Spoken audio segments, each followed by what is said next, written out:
মাত্র মাস তিনেক আগে বিয়ে করেছেন আলোচিত কন্টেন্ট ক্রিয়েটর তৌহিদ আফ্রিদি, অথচ তার স্ত্রী 6 মাসের অন্তঃসত্ত্বা।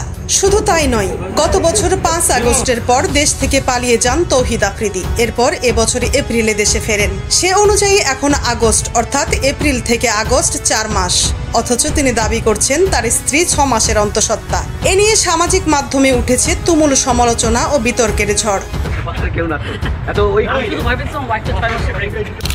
সোমবার এক ফেসবুক পোস্টে এসব তথ্য তুলে ধরেন প্রবাসী সাংবাদিক ইলিয়াস হোসাইন।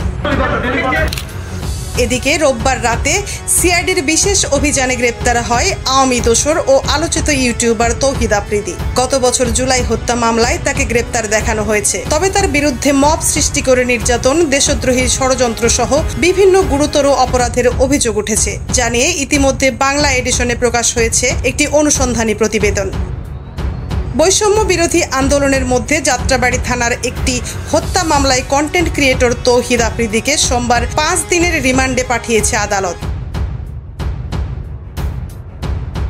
মারিয়া নূর, নিউজ ডেস্ক, সময়ের কলম।